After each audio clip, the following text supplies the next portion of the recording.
The debt's not going up at 2% or 3%. The debt's going up 8, 9, 10% or more.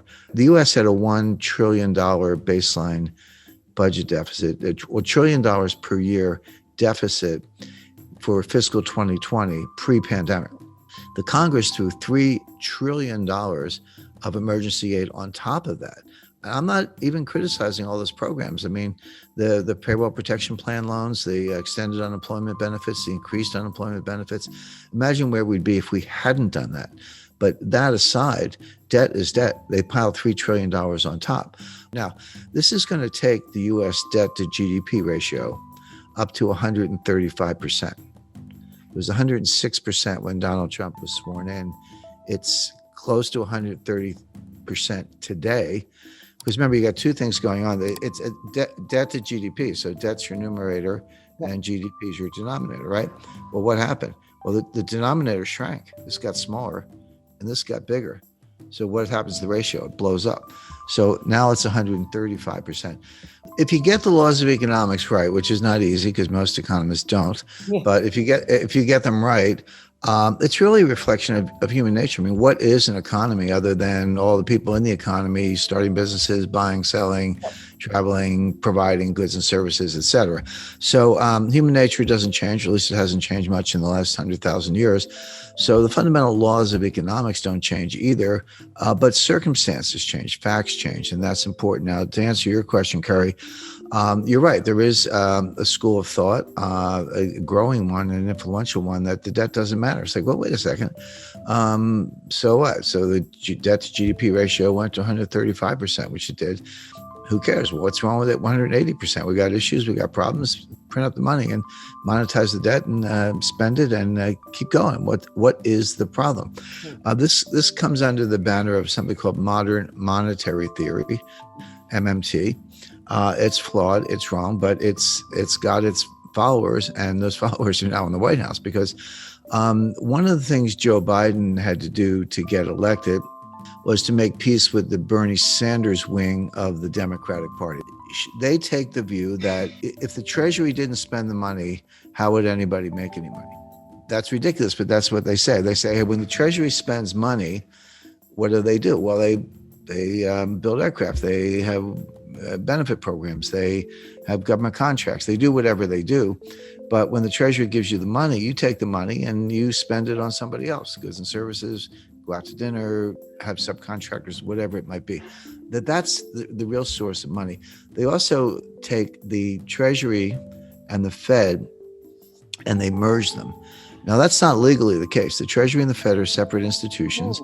The Treasury is just part of the executive branch, and the Fed is an independent agency.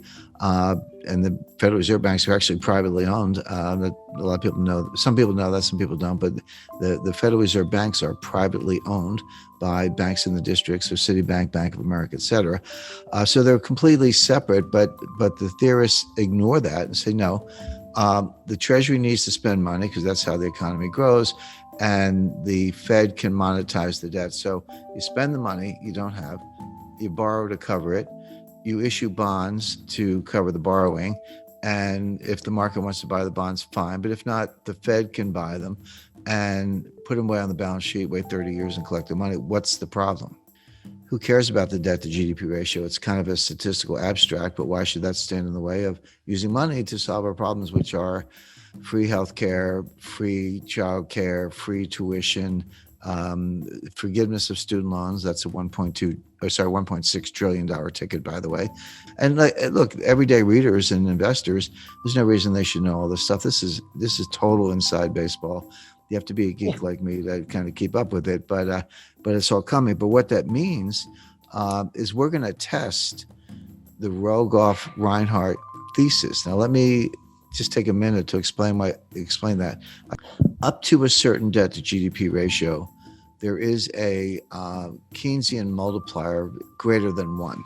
So the classic example is the UK was in a depression before the rest of the world. They have been hit pretty hard before the Wall Street crash. People aren't spending, they're saving. It's the liquidity trap. So if you get money, you pay down debt. When you don't have any debt, you put it in the bank. Whatever you do, you don't spend it. You hoard cash. Or people were buying gold. They were accused of hoarding gold, et cetera. But what they weren't doing was spending. And there was a lack of aggregate demand, and the banks were not lending. So so Keynes said, well, if everyday people won't do it, the government must. The government can borrow, the government can spend. And what they discovered was that if you borrow $1 and spend $1, you can get $1.50 of GDP. Now, there's a separate debate as to whether that's actually incremental or whether you're just pulling growth forward. But so what? Even if you are pulling growth forward, maybe that's what you need to do when you're in a liquidity trap. But there's a problem. He called it the general theory of employment, interest, and money. But it was actually a special theory. I think he had a little Einstein in me because of the general theory of relativity. But it's actually a special theory, which means it's a theory that works in a set of circumstances, a set of conditions. The conditions where it works are you're either in a recession or just coming out of one.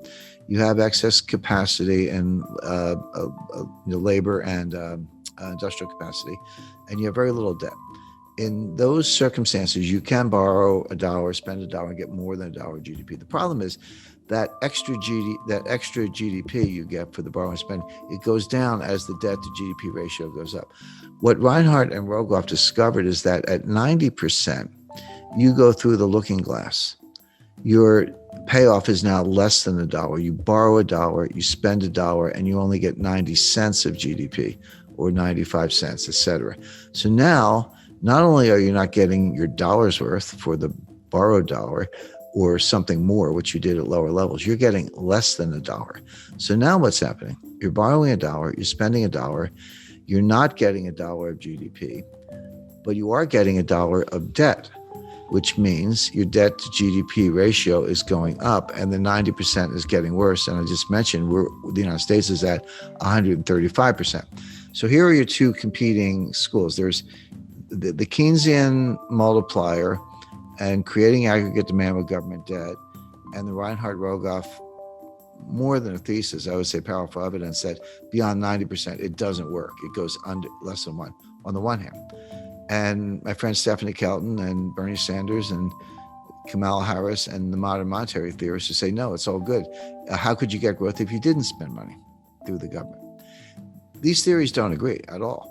We're going to find out which ones work. I'll give away the answer, which is that Reinhart and Rogoff have it right. Keynes had it right up to a point. Reinhart and Rogoff discovered that critical threshold, that whether you want to call it tipping point or phase transition, or which physicists call it or whatever.